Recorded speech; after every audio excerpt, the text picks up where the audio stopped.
السلام علیکم ناظرین، حنیف سعید کی ادبی دنیا میں آپ کو خوش آمدید کہتے ہیں۔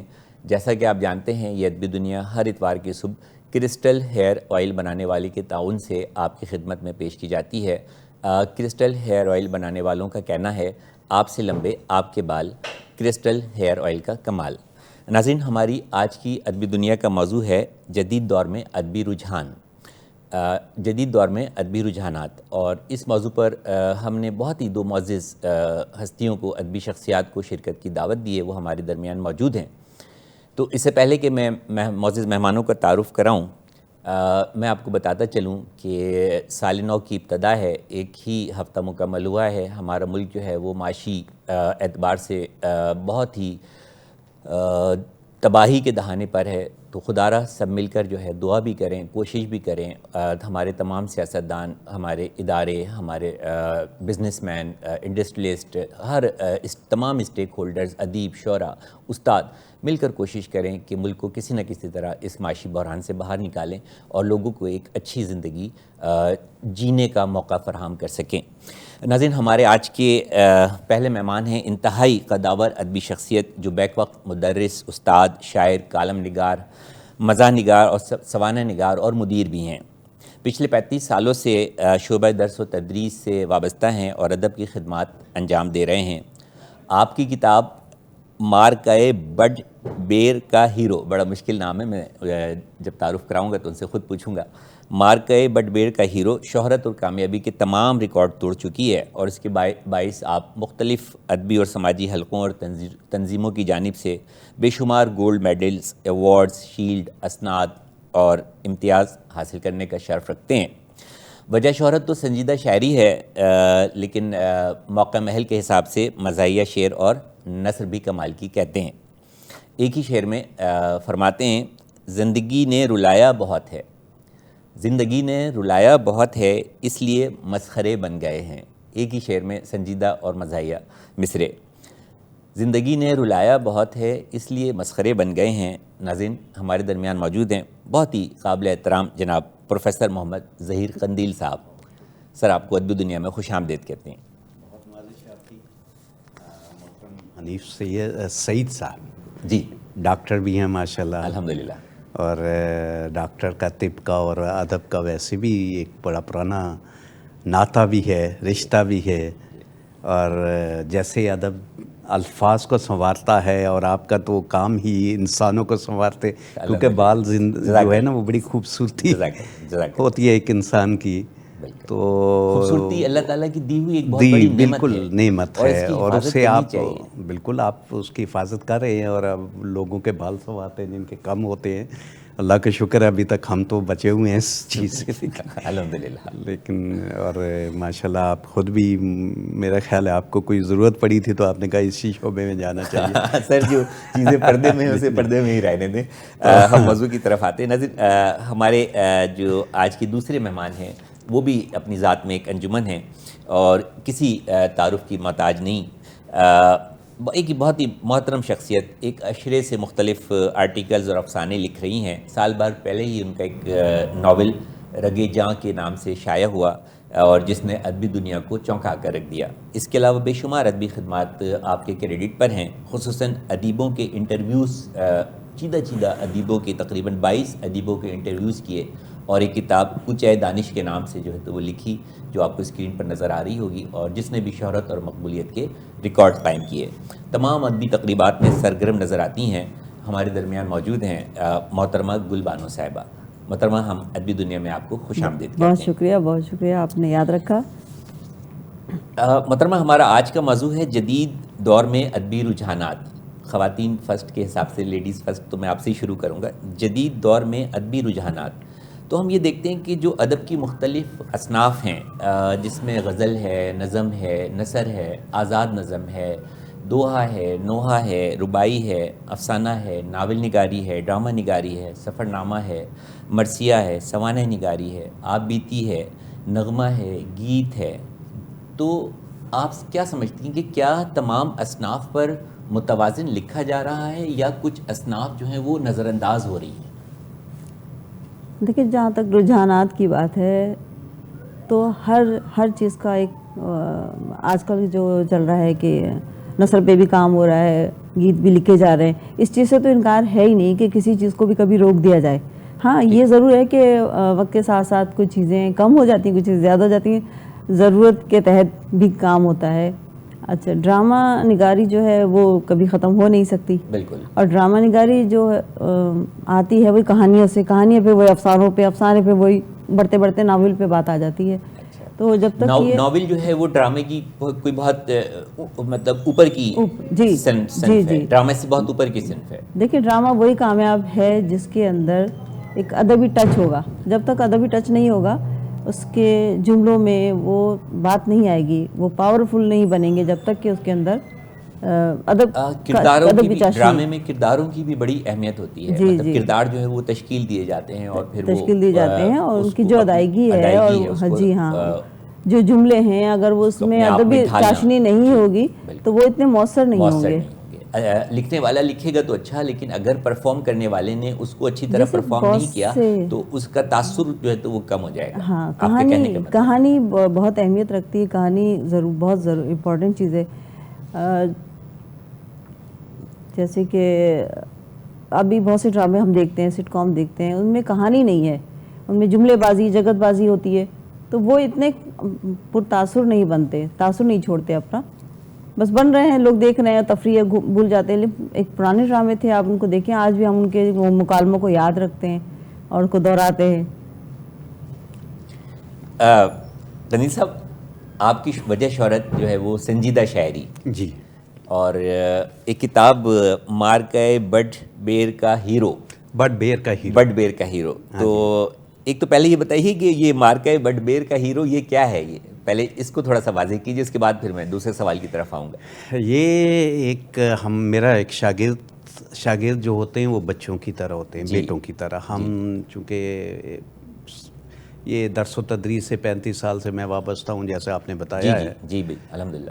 تو اللہ کا شکر ہے کہ بہت بڑی ایک ہماری روحانی اولاد ہے. یہ سب کے سب میرے بچے, واہ, ایک جنریشن پوری جنریشن. تو وہ ایسا ہے کہ کیڈٹ کالج حسن عبدال میں, چونکہ میں آج کل پڑھا رہا ہوں, تو وہاں میرا ایک شاگرد تھا. اچھا, بڑا اچھا ذہین, کیڈٹ کالج. ہاں جی, ذہین تھا, فتین تھا, متین تھا, واہ, اور ماشاءاللہ ذہین بھی, حسین بھی تھا. واہ. تو وہ بچہ جو ہے وہ اپنی جو توجہ ہے وہ خود حاصل کر لیتا تھا.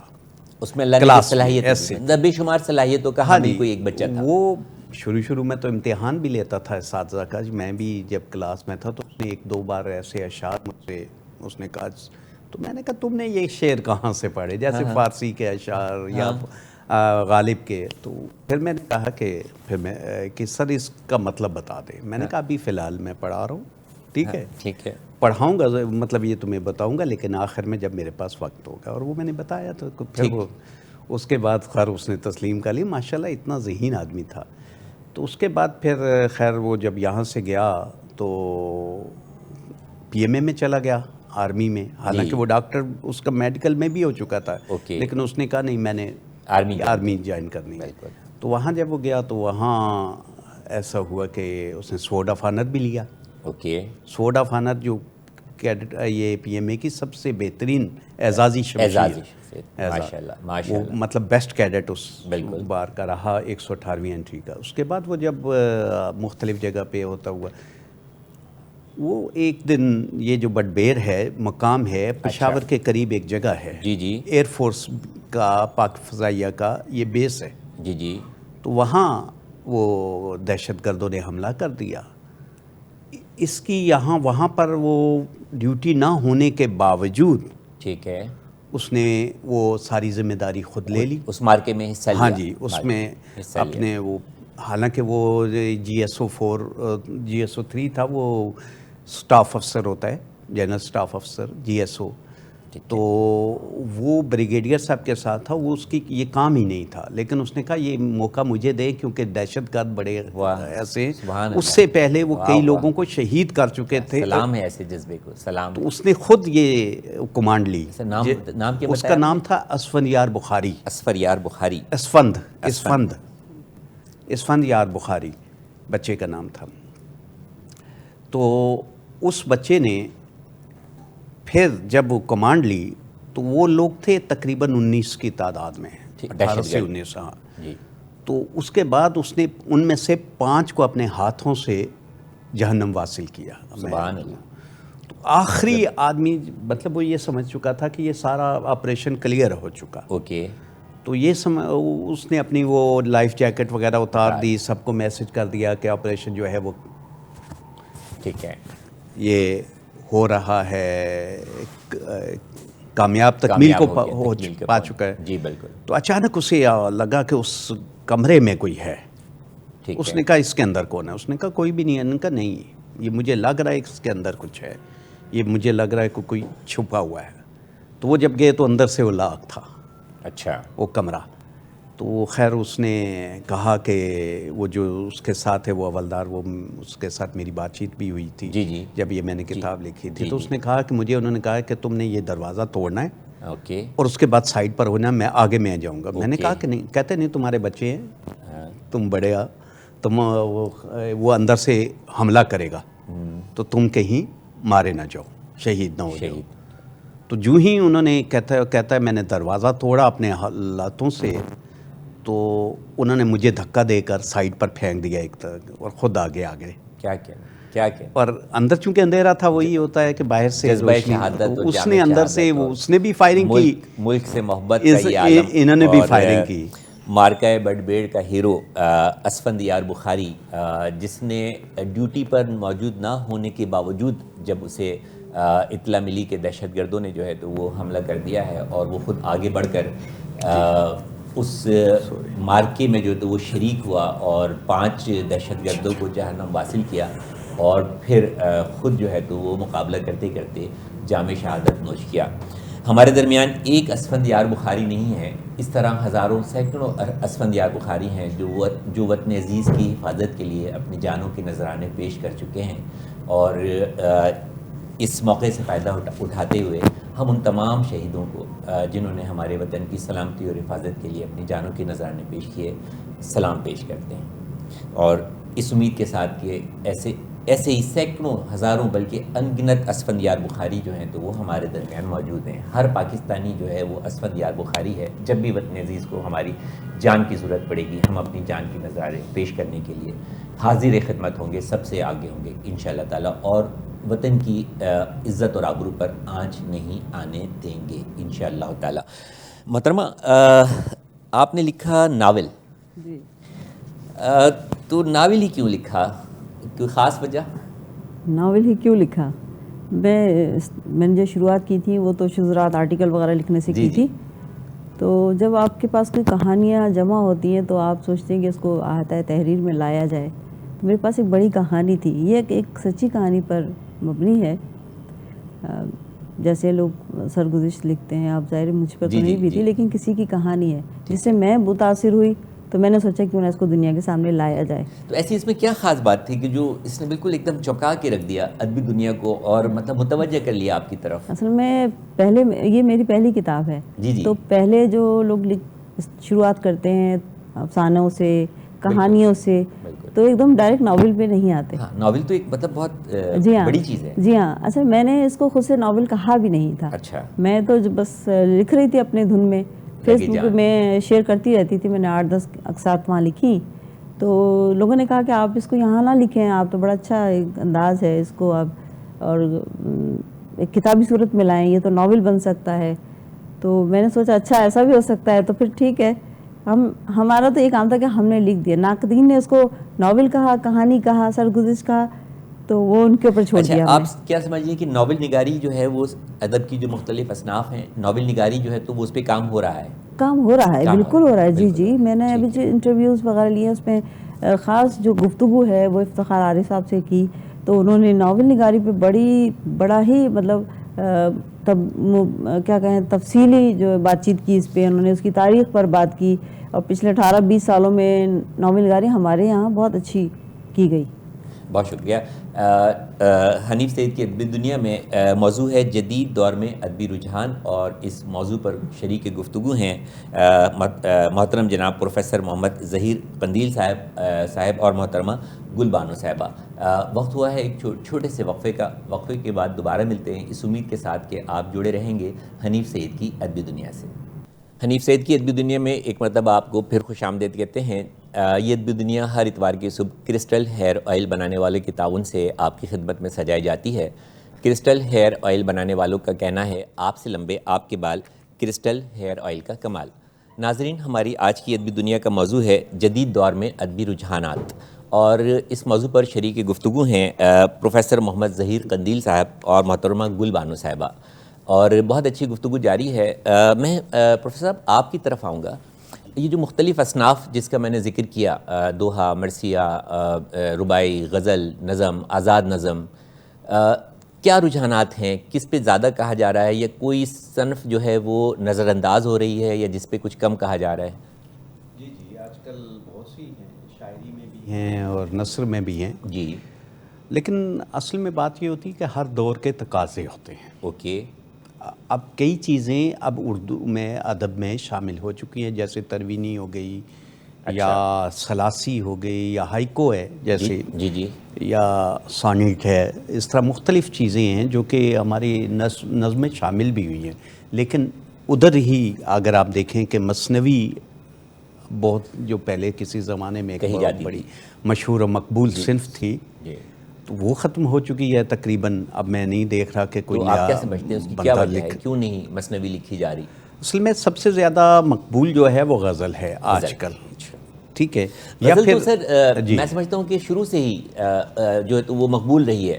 ہاں نہیں وہ رہی ہے, لیکن اب خاص طور پر جو جدید غزل ہے جی, اس میں دیکھیں آج کل کا دور اتنا مصروفیت کا دور ہے. پہلے مکمل طور پر بندہ فنا فی الادب ہوتا تھا, اوکے, اپنے آپ کو ادب میں مشغول کر دیتا تھا, اس کے علاوہ اس کے پاس کوئی بھی نہیں, کچھ بھی نہیں. اب ایک ادیب یا شاعر صرف ادب سے تو ویسے بھی زندگی نہیں گزار سکتا, آپ کو پتہ ہے کہ. دوسری یہ چیز ہوتی ہے کہ اس کے پاس وقت بہت کم ہے, پیشہ ورانہ ذمہ داریاں بھی نبھا رہا ہے, معاشی زندگی چلانے کے لیے, روزگار زندگی چلانے. بالکل ایسا ہی ہے.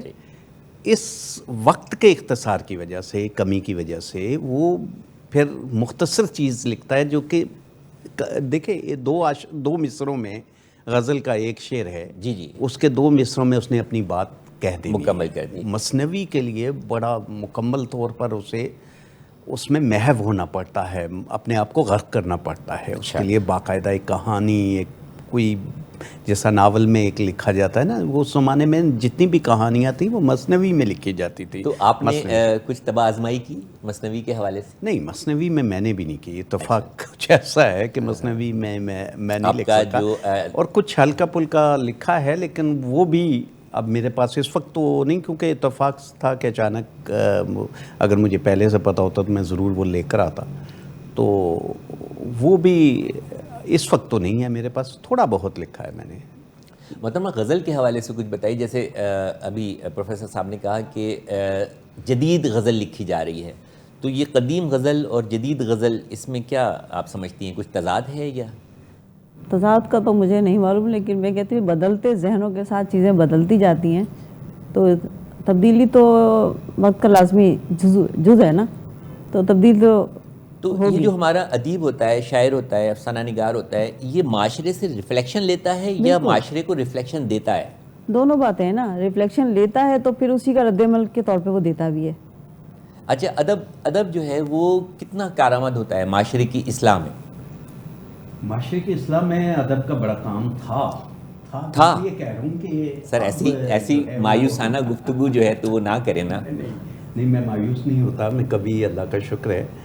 تو لیکن اب چونکہ ادب پڑھا کم جا رہا ہے, لکھا اس طریقے سے لکھا تو جا رہا ہے, یہ نہیں لکھا جا رہا ہے, لیکن جس طرح ادب کی طرف ہم نوجوان نسل, ابھی آپ کا میں ایک پروگرام دیکھ رہا تھا جس میں یہی معاملہ ہو رہا تھا, بحث ہو رہی تھی, یہ نوجوانوں میں ادب کی کمی اور دوری جو ہے نوجوانوں کی وہ ہے.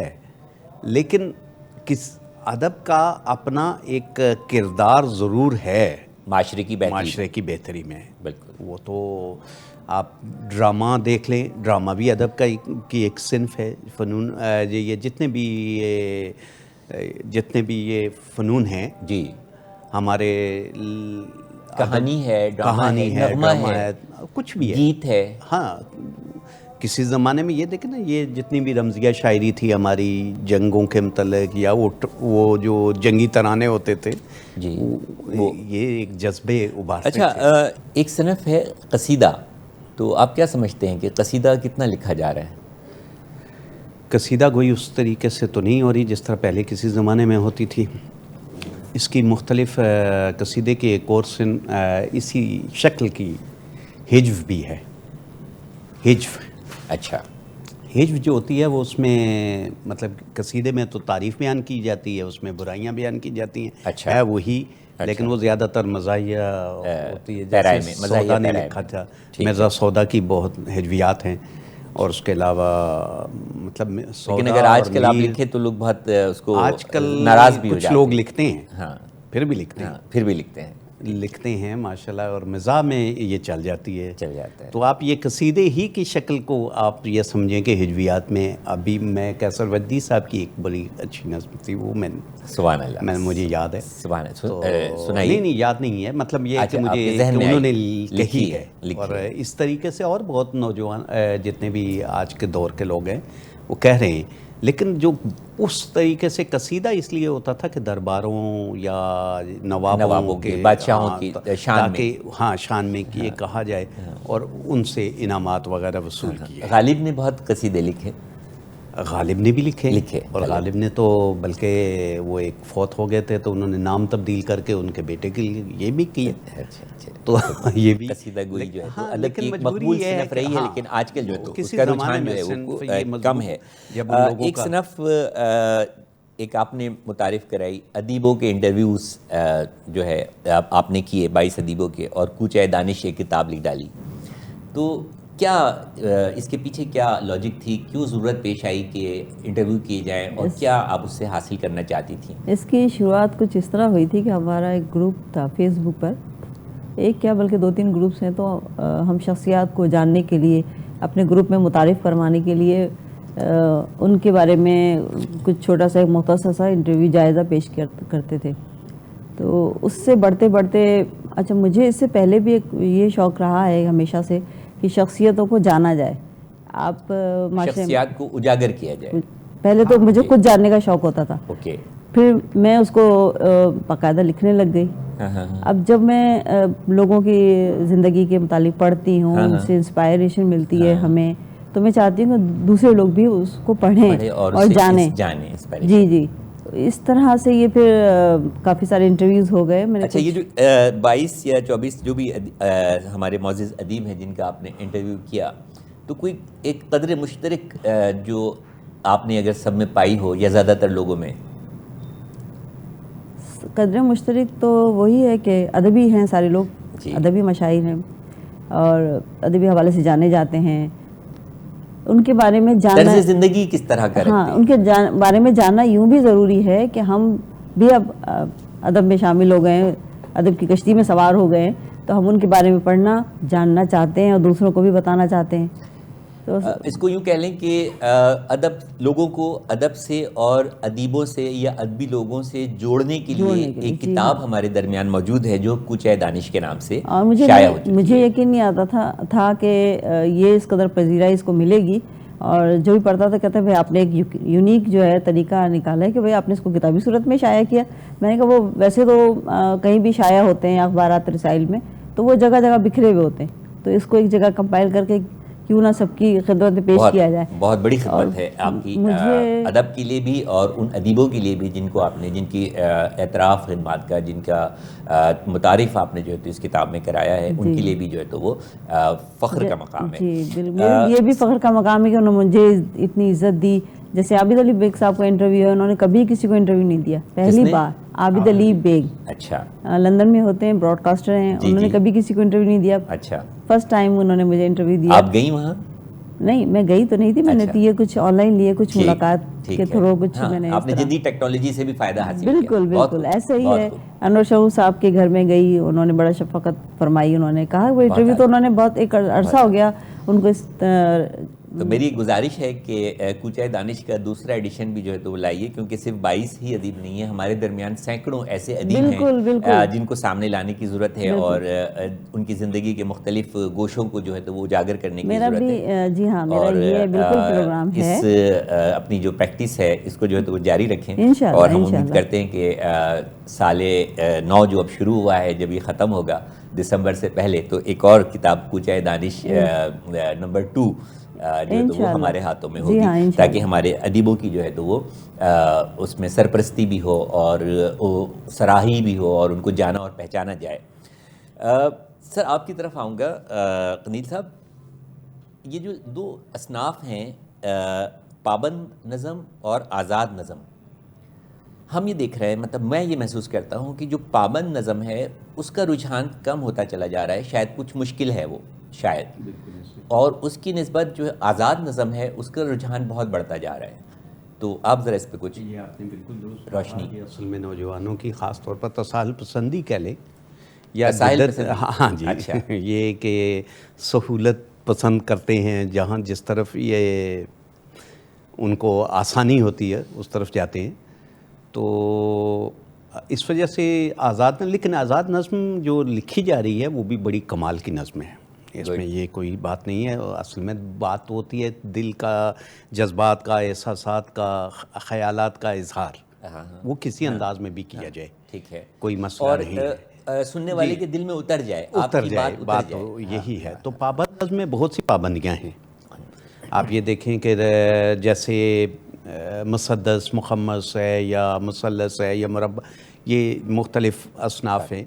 تو ان کے لیے ان پابندیوں کا متحمل نہیں ہو سکتا, ان پابندیوں کا, ردیف قافیے کا اس طریقے سے وہ متحمل, بڑی ریاضت کی ضرورت ہے اس کے لیے, بہت ریاضت کی ضرورت. جبکہ آزاد نظم نسبتاً جو ہے جو دل میں آتا ہے وہ کہتے ہیں, لیکن اسے باوزن کر کے اگر کہہ دیا جائے تو وہ آزاد نظم ہے. ٹھیک ہے. لیکن کچھ لوگ ہیں جو کہ نثری نظم کو بھی نظم کہتے ہیں, شاعری مطلب کہلاتی ہے آج کل چلتا ہے. صاحب امجد بہت بڑے شاعر ہیں, آزاد نظم پہ بڑے اچھے ان کے جو ہے. ہاں جی بالکل, بہت سے لوگ ہیں, اب لوگ لکھ رہے ہیں, لیکن وہ اسے شاعری تسلیم کرنا یا نہ کرنا ابھی تک وہ. تو آپ یہ سمجھتے ہیں کہ جو پابند نظم ہے وہ تھوڑی سی نظر انداز ہو رہی ہے, یا اس پہ جو تو بہت زیادہ اب بہت کم لکھی جا رہی ہے, کم لکھا جا رہا ہے, بالکل ایسا ہی ہے. اچھا, غزل کے حوالے سے آپ کی بھی شہرت اور سنجیدہ غزل خاص طور پہ, تو ابھی ایک رجحان آیا ہے آزاد غزل. ہاں جی, آزاد غزل لوگ لکھنے کی کوشش میں ہیں, لیکن وہ اس کو مقبولیت, یہ تو آج کا نہیں ہے, یہ بہت پرانا تھا, اور لیکن اس سے مقبولیت حاصل نہیں ہوئی. کیونکہ اس کا جو حسن ہے آزاد غزل کا اسی میں, بالکل غزل کا مزہ جو ہے وہ غزل میں ہے, جدید غزل, قافیہ بھی ہو, ردیف بھی ہو, خیال بھی ہو, تصور بھی ہو, محبوب بھی ہو, تنہائی بھی ہو.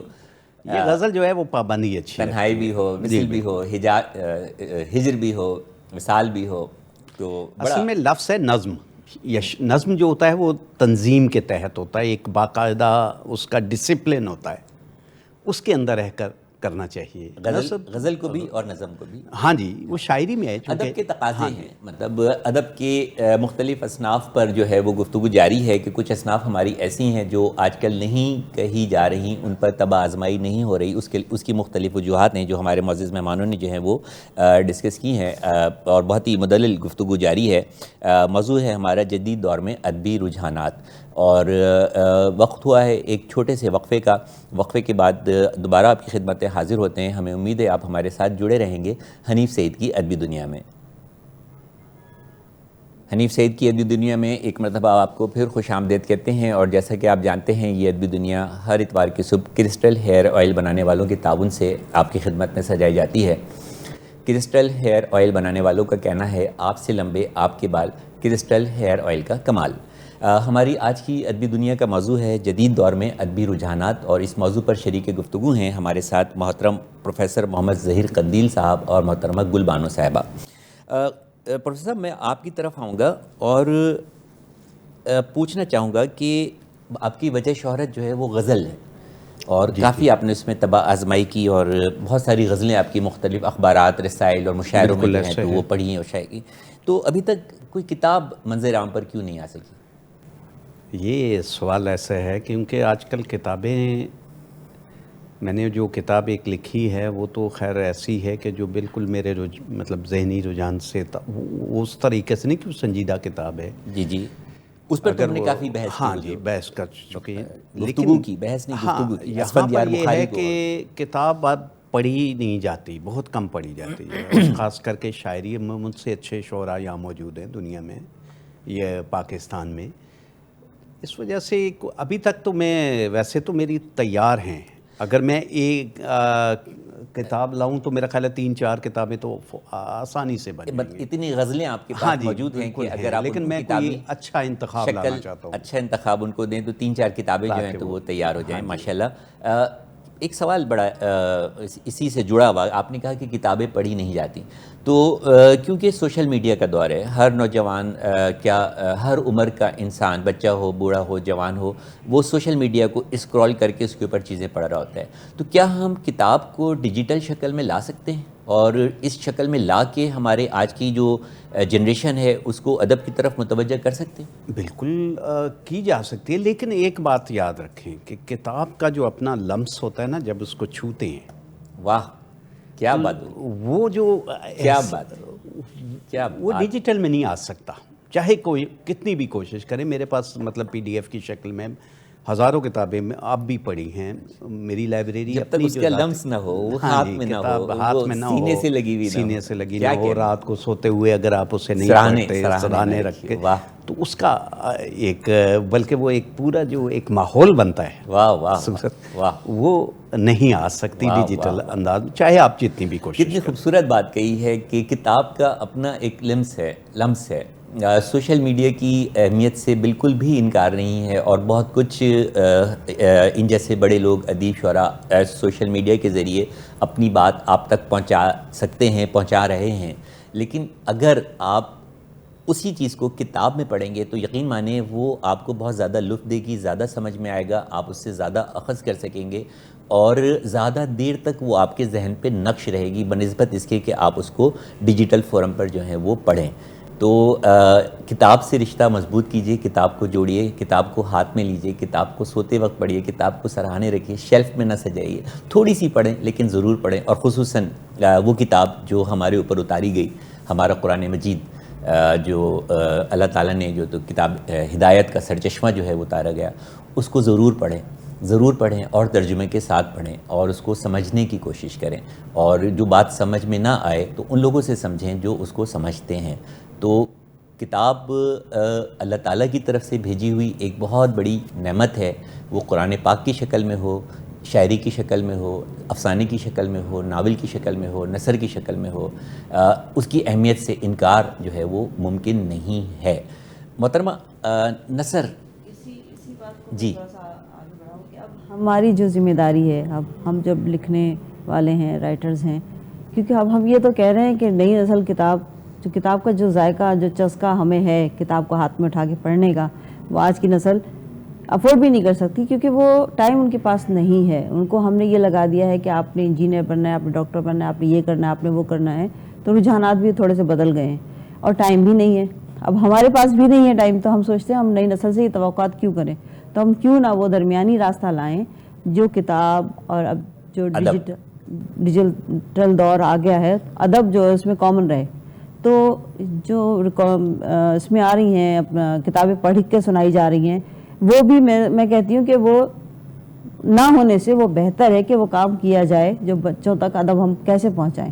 کچھ نہ ہونے سے کچھ بہتر ہے.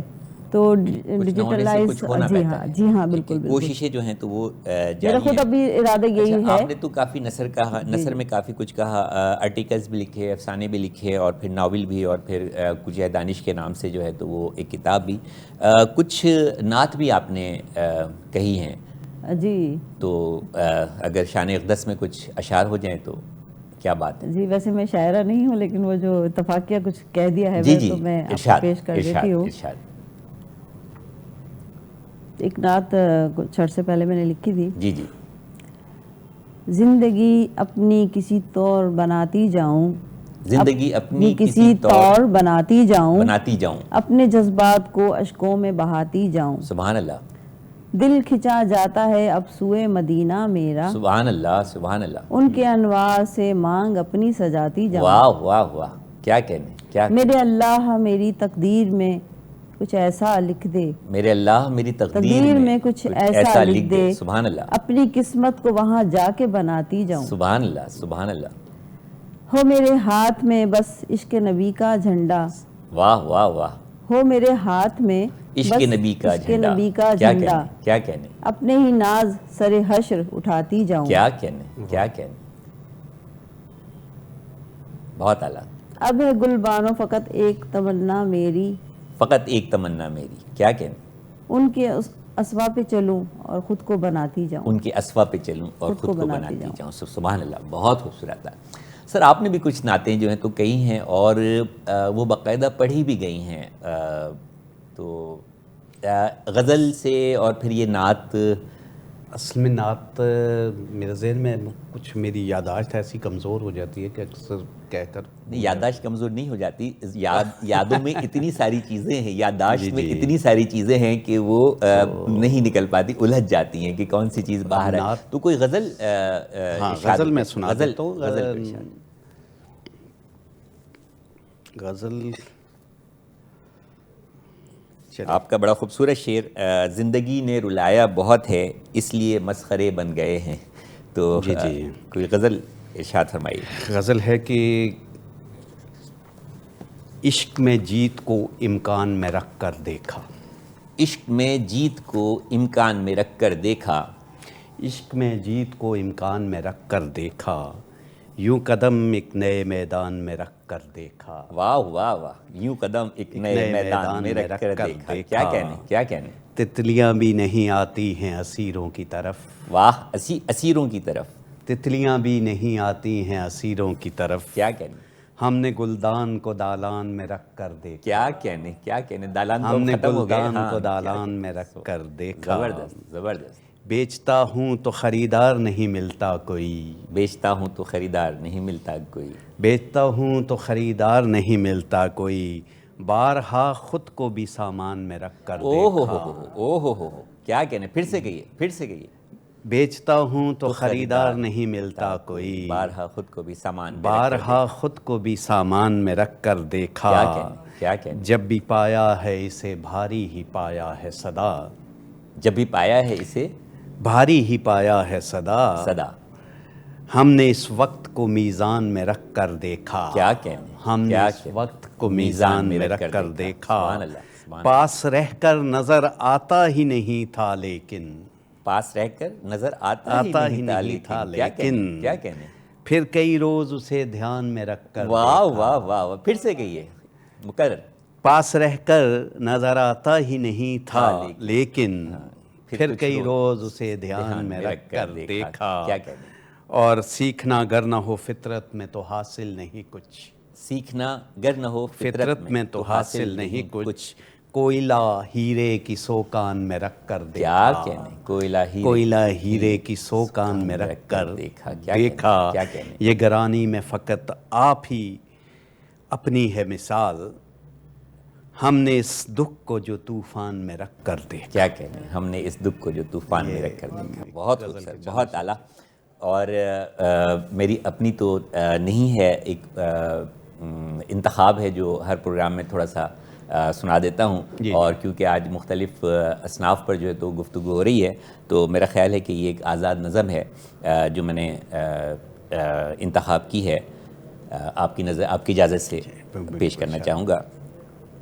سنو تم سے کوئی پوچھے کبھی محبت کا نام، سنو تم سے کوئی پوچھے کبھی محبت کا نام، تو اس کو کچھ بتانے سے پہلے ذرا پہلے ٹھہر جانا، تو اس کو کچھ بتانے سے ذرا پہلے ٹھہر جانا، اٹھا کر خاک سر پر ڈال کر، اٹھا کر خاک سر پر ڈال کر اتنا فقط کہنا، اٹھا کر خاک سر پر ڈال کر اتنا فقط کہنا، محبت ابتدا سے انتہا تک، محبت ابتدا سے انتہا تک درد کا پیکر.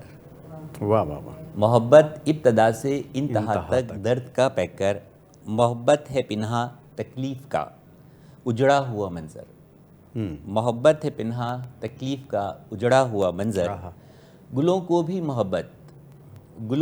محبت آرزوئے خار دیتی ہے. واہ.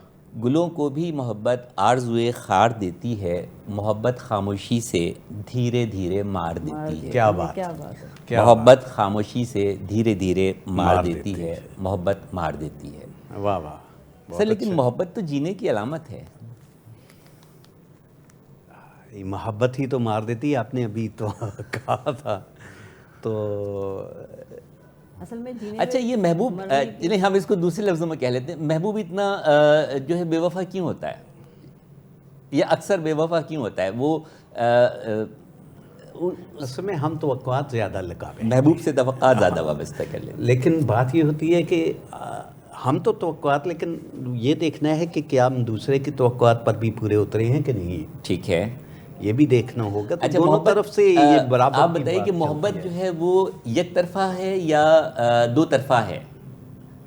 اگر محبت ہے تو محبت دیکھیں یک طرفہ ہی ہوتی ہے. محبت یک طرفہ ہوتی ہے. یک طرفہ ہوتی ہے. اب یہ ہے کہ سامنے جس سے کی جائے اس پر کتنا اثر ہوتا ہے، اور وہ کتنا اس کو، آپ کو اس کا عکس اس میں نظر آتا ہے کہ وہ اس کیا کہیں حقیقت کو جان لے. وہ دیکھیں بات جب محبت کی نکلی ہے تو ایک اور بات ہو جائے کہ محبت کا اظہار کر دینا چاہیے یا محبت چپکے چپکے کرنی چاہیے؟ وہ اظہار ہو جاتا ہے. محبت کا اظہار کرنا جو ہوتا ہے وہ محبت کی توہین ہوتی ہے اوہ میرے خیال میں. واہ کیا کہ محبت جو ہوتی ہے وہ آپ کے قول، فعل، عمل، جو کچھ بھی آپ طور طریقے اس سے محسوس کی جاتی ہے، اس سے محسوس کی جاتی ہے. محبت جو ہے وہ اظہار کی ضرورت نہیں، اظہار کی ضرورت نہیں ہے. محبت کے لیے اظہار کی ضرورت محبت کے لیے اظہار کی ضرورت نہیں ہے، لیکن مطلب کیا تو جاتا ہے نا پھر شاعری کی شکل میں، غزل کی شکل میں، نظم کی شکل میں، لیکن وہ اپنا بیان کر دیتی ہے، کہانی کی شکل میں. جی جی وہ اپنے آپ کو بیان کر دیتی ہے. جی خود محبت جو ہے وہ خود اپنا اظہار ہے. شاعری میں مطلب محبت جو ہے ایک بہت اہمیت رکھتی ہے، خصوصاً غزلیہ شاعری میں. ایک مطلب ہر غزل کا کوئی نہ کوئی شعر جو ہے وہ محبت کے گرد گھوم رہا ہوتا ہے. کیوں؟ تو محبت ہی تو بنیادی چیز ہے. اب انسان ہے تو انسان محبت تو کرے گا. محبت کے بغیر تو میرے خیال ہے معاشرہ جو ہے وہ آپ آدم علیہ السلام سے اگر بات شروع کریں گے تو وہاں سے بھی محبت ہی ہے جو انسان کو زمین تک پہنچایا گیا. اسی محبت کی وجہ سے ہوا تھا سارا کچھ. تو اور محبت ہی ہے، اور وہ محبت ہی ہے جو آقا نامدار سرکار جو جہاں حضرت محمد مصطفیٰ صلی اللہ علیہ وسلم کو جو ہے تو وہ معراج تک لے جاتی ہے. مطلب یہ محبت کی معراج ہے کہ بالکل ایسا ہی، جس کے لیے وہ محبوب، جس کے لیے پوری انسانیت یا آدمیت جو بھی ہے وہ محبت کے بغیر مکمل نہیں ہے. محبت کے بغیر معاشرہ جو ہے وہ جنگل ہے. محبت کے بغیر معاشرہ جو ہے تو جنگل ہے. بہت اچھی گفتگو جو ہے وہ جاری ہے ادب کی مختلف اصناف پر، اور ہم نے کافی اصناف پر جو ہے تو بات کی. سفر نامہ بڑا ایک زمانہ تھا کہ لکھا جاتا تھا. میں محسوس کرتا ہوں کہ آج کل سفر نامے بھی کچھ کم لکھے جا رہے ہیں. سفر نامہ اب بھی لکھا جا رہا ہے، اگرچہ اب اس کی وہ اہمیت نہیں ہے کسی زمانے میں، چونکہ اب یہ سوشل میڈیا اور میڈیا کا دور ہے، اور یوٹیوب میں آپ کو ویڈیوز مل جاتی ہیں کسی بھی علاقے کی، کہیں کی بھی ڈھونڈنی ہو کچھ بھی کہ یہاں پر کیا اہم چیزیں ہیں. اب آپ گھر بیٹھے سفر کر رہے ہیں. اب آپ گھر، بالکل میں ایسے ہی کرتا ہوں. میں گھر میں بیٹھا جب بھی فارغ وقت اس کو کہہ لیں کہ ڈیجیٹل جو ہماری دنیا ہے یا جو ہمارا سوشل میڈیا ہے اس پہ ہم گھر بیٹھے جو ہے تو اس نے دنیا کو ایک گلوبل شکل دے دی ہے، ایک گاؤں بنا دیا ہے اور بالکل آپ کے بہت نزدیک کر دیا ہے.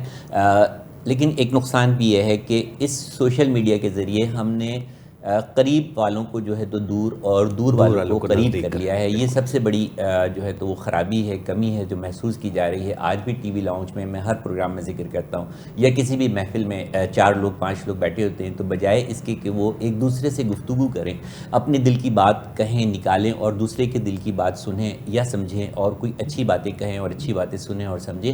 ہم اپنے موبائل میں جو ہیں تو وہ مصروف رہتے ہیں دور رہنے والوں کو جواب دینے کے لیے یا میسیج پہ یا مختلف مختلف چیزیں اس سے نوٹ کرنے کے لیے. تو خدارہ مل بیٹھنے کا ایک رجحان جو ہے تو پیدا کیجیے, آپس میں گفتگو کا رجحان پیدا کیجیے. اس سے ادب کو فروغ ملے گا, اس سے زبان کو فروغ ملے گا, اس سے تربیت کو فروغ ملے گا, اور ایک ہم بہت اچھا معاشرہ جو ہے تو وہ تشکیل دے پائیں گے. ادبی دنیا کا موضوع تھا جدید دور میں ادبی رجحانات, اور بہت ہی مدلل گفتگو ہوئی محترمہ گل بانو صاحبہ سے اور محترم جناب پروفیسر محمد ظہیر قندیل صاحب, جو دونوں اپنی اپنی ذات میں جو ہیں تو وہ انجمن ہیں اور ہمارے دور حاضر کے بہت ہی بڑے ادیب اور شاعر ہیں. اور اس پیغام کے ساتھ ہی کہ اللہ تعالی ہم سب کا حامی و ناصر ہو, ادب کا یہ سفر جاری و ساری رہے, ہماری قوم جو ہے ایک منظم اور با ادب قوم بن کر جو ہے ایک واقعی پاکستانی قوم بن کر اس سال جو ہے ابھر کر سامنے آئے اور دنیا کو دکھا دے کہ ہم کسی سے پیچھے نہیں ہیں, ہم پاکستان کو ترقی کی طرف لے جانا چاہتے ہیں, ہم ایک مہذب قوم ہیں, ہم ایک با ادب قوم ہیں, ہم نے اپنی روایات, اپنی ثقافت, اپنی تہذیب سے اپنا ناطہ نہیں توڑا ہے, ہم آج بھی اپنی روایت, اپنی تہذیب, اپنی ثقافت سے جڑے ہیں. ہم اپنے ملک کی سلامتی کی خاطر اپنی جانوں کی نذرانے پیش کرنے کے لیے جو ہے تو ہمتن گوش تیار ہیں. اور جیسے کہ آج ذکر ہوا اسفندیار بخاری صاحب کا, جن پر آپ نے مارکے بڈبیڑ کا ہیرو کے نام سے جو ہے وہ کتاب لکھی, اور جس کی بےحد پذیرائی ہوئی آرمی کی سطح پر بھی اور تمام نیوی کی سطح پر بھی اور تمام ہمارے اداروں کی سطح پر بھی, اور آپ کو کئی گولڈ میڈلز بھی ملے. تو ہم میں میں سمجھتا ہوں کہ ہر لڑکا, ہر بندہ, ہر نوجوان جو ہے وہ اسفندیار بخاری ہے, اور وقت پڑنے پر ہم کبھی بھی کہیں بھی جو ہے تو وہ پیچھے نظر نہیں آئیں گے. ہمارے سینے جو ہیں وطن کی حفاظت کی خاطر گولیاں کھانے کے لیے جو تیار ہیں. اللہ تعالیٰ ہمارا اور ہمارے وطن کا حامی اور ناصر ہو, اور اس سال کو ہمارے لیے جو ہے تو باعث برکت, عزت, افتخار بنائے, اور ہمیں ایک اچھی قوم کے طور پر دنیا کے سامنے پیش کرے, ہمارے ملک کی جو ہے تو وہ حفاظت کرے. اس کے ساتھ ہی حنیف سعید کی ادبی دنیا سے ڈاکٹر حنیف سعید کو اجازت دیجیے. اگلے پروگرام میں کسی نئے موضوع کے ساتھ گفتگو ہوگی, نئے معزز مہمانوں کے ساتھ. تب تک کے لیے اللہ حافظ.